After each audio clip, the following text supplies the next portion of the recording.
Well, welcome to Career Tools. Today's show, is your boss a reader or a listener? Here we go.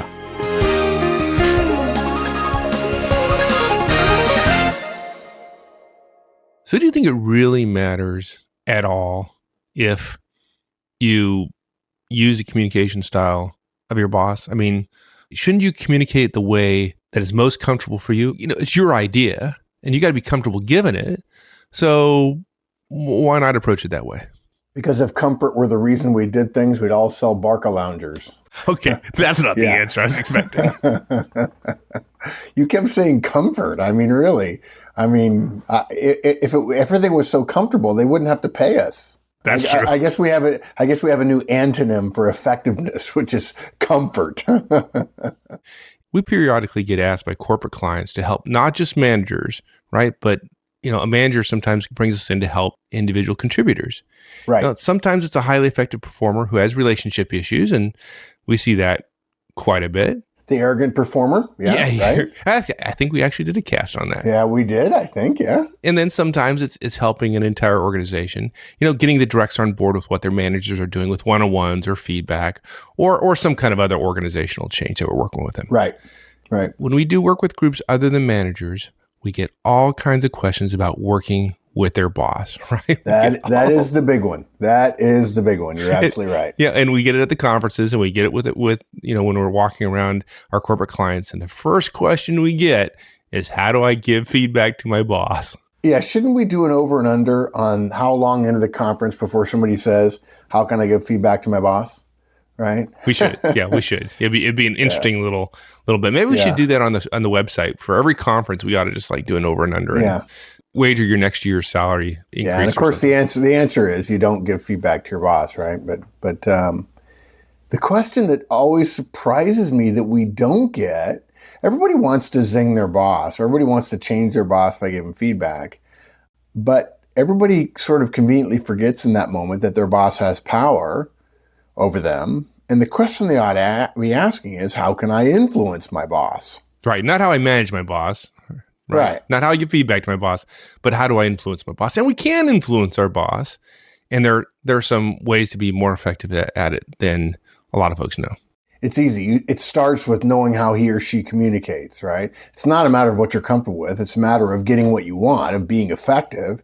And if you're going to be effective, if you're in France, speak French, as our friends Cedric and Lori would say at Manager Tools France.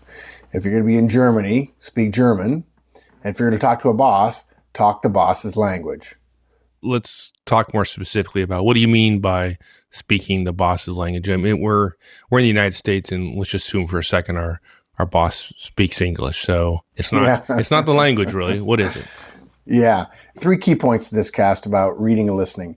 Bosses and everybody else in the world tend to be either a reader or a listener primarily. They prefer to consume new information, or they tend, all things being equal, to consume new information either by reading it or by listening to it. Okay? Either they'd prefer to read an email or read a briefing, or they'd rather be briefed verbally or be told about something. Okay? So we want to lay that out clearly. And then the next 2 questions really are very simple. We're going to make some recommendations about how to tell which one your boss is. There's some simple things you can do to determine which style, which tendency, which preference your boss has, and then some recommendations about how to deal with it. Now, this cast is not the end-all and be-all of communication styles. We're just going to touch it at a high level. We don't have to go into an incredible amount of detail here, because once everybody gets this idea and they figure out how to do it, they can make the changes. There are thousands of places where you can choose whether to send an email or whether to brief your boss verbally. Exactly. Now, the fact that bosses and everyone else, by the way, tend to be either readers or listeners, that's not new to us. We've known that for a while. Peter Drucker taught us that a long time ago. And then we learned about DISC, and it was validated even more. We validated everything that Peter Drucker told us. Bosses prefer to be either readers or listeners. They either prefer to consume information by reading it first or by being told about it first, and it's useful to know which one. Yeah, no, there's a caveat there. Note we say tend and prefer. We're not telling you that your boss won't listen if she leans toward being a reader, or he won't read if in fact he's a listener, if he wants to be briefed verbally. Everybody reads and everybody listens. You'll see your boss do both. This is not a black and white either or situation. You don't always have to give your reader boss, if that's what you determine your boss is, a reader in terms of a preference, you don't always have to give that reader boss an email. A short briefing can be fine. And you can certainly send an email to your listener boss too. Everybody knows that there are times when bosses they ask for emails even though they may in fact be a listener. What's important though about this dichotomy, the most important thing about it is almost nobody thinks this way. Count on one or two hands how many bosses you've had, and then count on one hand how many of them have said, here's how I'd prefer to be communicated with and or to. Right? They just don't do it. People just don't think this way. And yet most people who are listening right now could easily say, I prefer to get an email, or I prefer to hear it straight from the horse's mouth, right? They would say, oh, definitely. There are people who say, oh, I totally want email. And somebody else say, oh, I totally be briefed verbally, right? Right. Oh, if somebody asked me, I'd know what I'd have an answer. Yeah, you'd have email, right? Yeah, exactly. Yeah, you'd have email, and I'd be like, "No way, dude! Yeah, I know. Don't send me an email. I'm on another planet." Actually, I do. I don't. No. What's funny is I love email, but that's mainly because it's asynchronous, right? I've said that before. Here's the key: there is a distinction. There is a noticeable difference. Most bosses won't tell you, "I'm totally equal. Don't care." Most bosses will say one or the other. Okay, either a reader or a listener. And here's the crux of it. You're more likely to be effective communicating with your boss if you honor his or her tendency or his or her preference. We've said this before, right? You and I have talked about this before, right? Most of us, you and I included, and other very effective people we know as well, we're not putting ourselves in the very effective category, we tend to communicate in a way that makes sense to us, right? People who've been to conferences would say, I'm an emotive communicator. Big gestures, smiling, louder, faster voice than the average person. Yeah, just slightly. Just slightly. Yeah, I'm just over the edge. 51-49, that's the way it is. That's the way I talk when I'm not thinking about talking. But if I just do the normal Mark communicating thing, when I'm talking to somebody who's reserved and generally more quiet, I run the risk, and I know I've seen it in their face, I run the risk of being thought a salesman, right? Or disingenuous, or a little too slick, or a little too smooth. A little manipulative, or a little maybe. No, thank you. Thank you so much for that. I appreciate that. Yeah, in fact, in my DISC profile, it says people feel manipulated by me, right? Not cool, right? Now look, the same is true with the bias that most people have towards reading or listening. If you, quote, pop in to give a quick briefing to my boss, unquote, because that's what you would want from one of your directs, but you don't realize that your boss is in fact a reader, you think you're doing your boss a favor, and you wonder why your boss is irritated with the interruption of her time. What you're trying to share with her is really valuable to both her and to the rest of your team, right? You'll probably find her asking a lot of questions, or asking you to restate things in a different order, maybe with a bit of an edge to their voice, or tell her certain things you left out that really have no bearing on the issue in your mind. Yeah, no bearing to you. Exactly, right. But to her, maybe. Yeah, it makes sense for you to talk the way, to put your thoughts together the way you would put them together and then just speak them because that's the way you think. But in fact, if your boss is a reader, you pop in to give that briefing and you've irritated your boss and she hasn't learned what you want her to learn and you don't look as good as you think you should look. And it's literally a lose, lose, lose, lose, lose all the way around. Right. But it's also true, right? If your boss is a listener and you send your boss a professional, complete, thorough email about the meeting as a sign of your willingness to be thorough and show appreciation for her trust in sending you to the meeting in the first place, right? And your boss is a listener, you're going to wonder why she doesn't appreciate all your hard work, right? Yeah. Let me tell you, if it's me, if I'm she, right? If I'm she and you send me a totally complete and professional email, so on, right? You're probably going to assume I read it. Yeah, probably. Maybe I did, but maybe I didn't. I got it, that's for sure. We know that, but I may not have read it. Yeah, well, and what are you going to say to me when I come to you later on the day and say, "Hey, did you get my email?" I sure did. What'd you think? I didn't read it. Oh. I thought you said you got it. I did, but you didn't read it. No, right? Yeah, the high-eye dichotomy there. Okay, so everyone's going to assume I read it, and maybe I did. And later in the day, if you came to me and asked me what I thought, I might say, I just skimmed it. It seemed fine. But tell me what the big decision was. I mean, that's what I wanted to hear from you. What was the big decision, right? And it's in your email. I'm sure it's in your email, but it was buried in the 8th paragraph because there were 10 agenda items, and the 8th one was the one that was a really big thing I sent you in there to listen for. And look, when that happens, when I say, I didn't really read it very in detail, it's clear to you that I didn't spend the time reading it that you did preparing it, you basically have a choice to make, right? You can get your feelings hurt. You can get disappointed. You can get angry. You can lose respect for me because I didn't read your email. Or you can recognize that all I wanted to know was that big decision, and maybe my style of communicating, which is listening, wasn't reached by your long, detailed, accurate, complete email. Yeah. So if I had done some work ahead of time, and I knew your preferred way of consuming information, of communicating, and I communicated to you in that way, I would have been more effective. Yeah. Simple. Yeah. And look, we started with me being, too emotive and too outgoing with somebody who's reserved. I wish I had learned this 30 years ago. I would have reduced the number of people who thought they were manipulated by me, right? Right. Yeah. Yeah.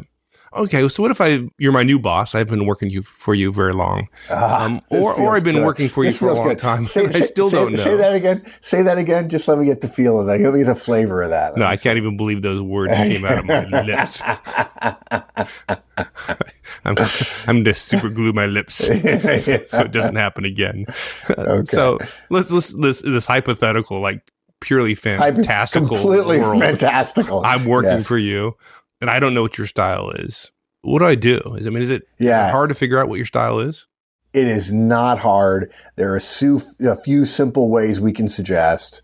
Don't worry if you don't know initially when your boss first becomes your boss, right? Everyone assumes and understands, bosses as well as directs, that communications improve once people get to know one another. And you'll probably suss it out after a few months, but we can make some recommendations that will help you suss it out in a few days.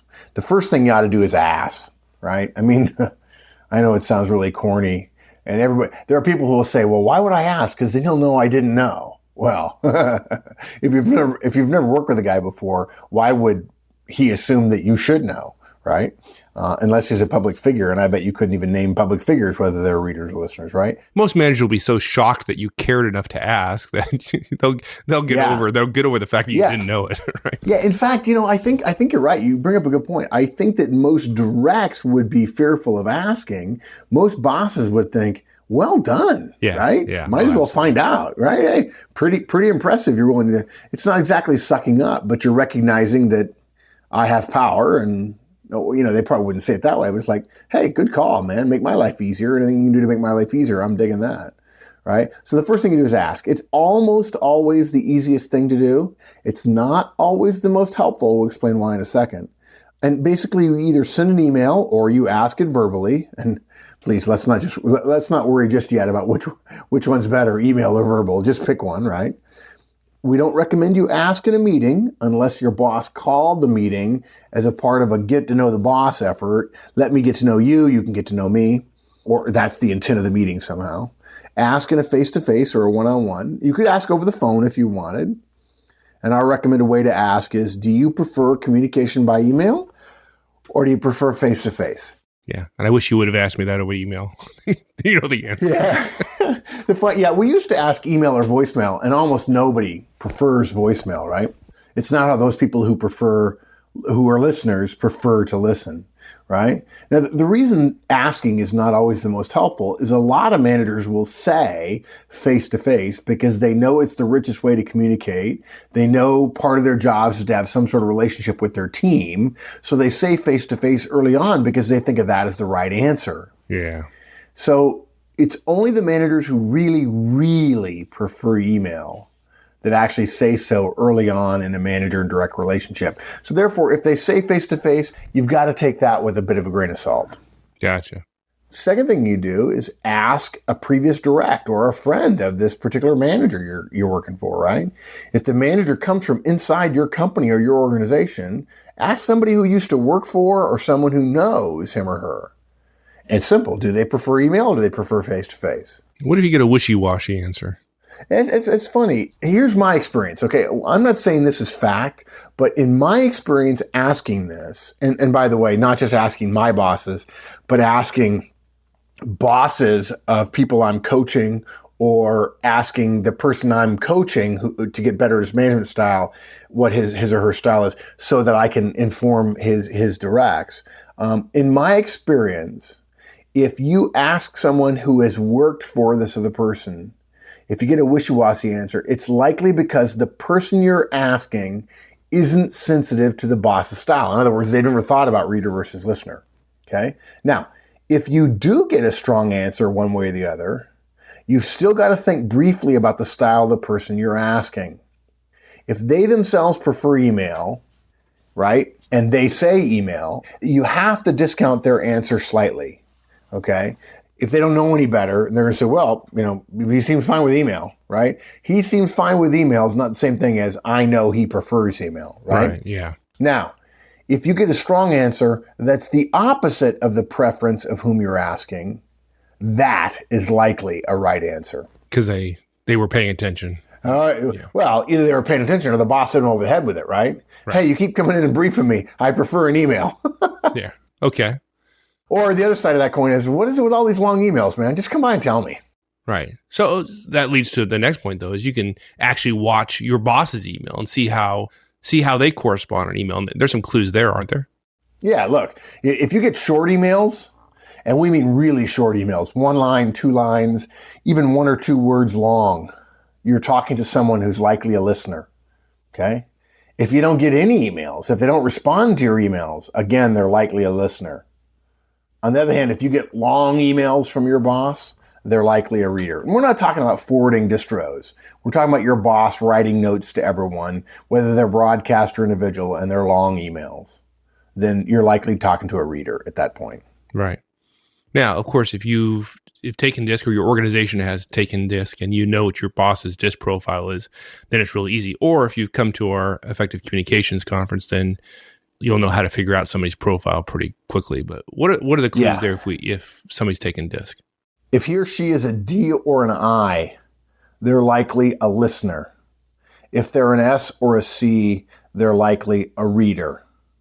If you know DISC and you're pausing on that advice, though, you're not alone. Some people who know DISC would say, wait, I's and S's are the people folks, so they should be listeners. They want face-to-face. But it's actually not the people versus task discriminator that gives us this indication about reader versus listener. It's the chosen speed of communication and their desire to absorb and think or feel about the information as opposed to the actual delivery method. S's and C's prefer to take their time and have their ducks in a row. Delivering verbally, particularly quickly, or discussing something that might end up in a conversation doesn't give an S or a C as much of a chance to put everything together without interruption. That's why they tend to be readers. And D's and I's who are comfortable with very quick exchanges, a bit less information, willing to move quickly without complete information, maybe increasing risk according to S's and C's, but D's and I's don't think that way. Then D's and I's are going to be your listeners rather than your readers. Yeah, that makes a lot of sense. There's probably some listeners out there thinking, well, look, ours is an email culture. We do everything here on email. Everything's done on email. So isn't this question kind of moot since we do everything on email anyways? Do you think everybody says, look it? Only people who've been around me a while. Yeah, I do hear that. In fact, it's a standard. It's actually, I now am old and jaded, and it's a defense mechanism on my part. We've found that while more technical firms and organizations, and certainly software and engineering firms come to mind immediately, you and I both have worked in both of those places many, many times, they lean, and sometimes quite heavily, towards email as the communication channel of choice. And I think there are a lot of people in a lot of the places who would say, yeah, email is probably a preferred channel. And of course, by the way, folks, that's because email is easy. It doesn't mean it's good. It just means it's easy, right? Because the organization leans that way, people mistakenly believe, therefore, that's true, that everybody's a reader rather than a listener. But what we have found is that the organizational tendency rarely trumps other individuals' natural style, okay? Now, look, if you're in a software organization, it's very possible you've got a lot of high C's. If you're in an engineering organization, you've probably got a lot of high C's, and those people are readers, okay? There's a chicken and egg thing going on there, right? If you're in a software culture and you have a lot of C's, well, which is it? Is it the culture or is it a lot of high C's? Well, it's kind of both. The point we're making here is don't default to the culture just because people tell you it's an email culture. You can still pay attention to the individual. Now, look, if you pay attention to the individual and it's all about email, okay, no brainer. But if you pay attention to an individual in a software firm, for instance, that is skewed heavily technical, where there are a lot of high C's and where email is important, and you still get a strong read that they're a listener rather than a reader, wow. You will be the only person to know that because everybody else will be thinking about the culture. And that will be a professional advantage for you. Your message is going to stand out like a very loud and clear bell. No doubt. Yeah, you know what? Particularly if you're going to deliver a message that has risk associated with it, right? Now, that's not to say that you wouldn't follow up with an email for documentation if you brief somebody verbally who's a listener. But briefing a listener with a really long email where there are 3 or 4 risks buried in the 5th paragraph is, in fact, itself risky behavior. Yeah, no doubt. Okay, so now that I know what my boss's preferred means of communication is, how do I be more effective now that I know that? What do I do? Yeah, communicate in the form that your boss prefers, regardless of your natural tendency. Choose to speak the language your boss prefers rather than engaging your own tendency. Now, lucky you if your tendency is the same as the boss, right? So, some examples. If you're thinking about stopping by your boss's office for a quick update, something you like doing, but your boss is a reader, consider not doing it. Send him or her a short email. If you're thinking about sending a long email when your boss is a listener, stop by her office or wait until you're one-on-one if you have one. What if my boss is a reader and she asked me to stop by and we have a conversation? I ended up talking to her. She's a reader, but I've ended up walking her through the idea verbally. What do I do then? Didn't I just screw up? Yeah, well, here's what people do. They ask me this question, and it's like, my boss asked me to stop by, but I know she's a reader, so I'm just going to send a mail. No. No. That's a case where you don't disagree with your boss. You simply supplement your communication with what he or she prefers. If your boss is a reader and she asks you to stop by, there's nothing wrong with stopping by, giving the verbal briefing, and then afterwards sending a mail to capture key points. And she'll appreciate that, even though she's got it verbally. Absolutely, absolutely. You know this. You're a reader. Wouldn't you totally love that? I'm just talking this way for argument's sake. I actually know the answer. Yeah, you do. You love it, man. You love when I send you an email. We've had an hour-long conversation about strategy, and I send you a note. Hey, here are the key points. Agreed? You're like, wow, yeah, thanks. Oh, yeah. And you often do that for me, right? Because you know how I like it. Oh, yeah, I do that all the time. Yeah, I love it. It's my favorite thing in the world to do that. Look, if you're coming to the end of a conversation and your boss is a reader, offer to send her an email of the notes that notes you've made of the conversation as a way of closing out the discussion. They'll love that. Oh, absolutely. Now I don't have to write up my notes. Love it. Now that's a challenge, right? If you're a talker, right? The idea of going back to your office and writing down what you already briefed your boss on verbally is like pounding nails into your forehead. It will not come naturally, but you got to. This goes to your part about comfort, right? Yeah, it's not comfortable, right? Well, that's why this is not called comfort tools. Yeah, but it's not even just it's not lack of comfort. It's a nail in your head. Okay. Yeah. You still gotta sit in your Barca lounger and There you go. pound the nail into your head, right? Look, the other way around it, if your boss is a listener and he asks you to send an email, stop by after you send the email and ask him if he has any questions. Right? That's the supplemental piece that gets a more complete communication happening between you and your boss. Look, if you're thinking about delivering new information to your boss who's a listener, go by and brief him first and follow up with an email for the record to allow them to reference it later if need be.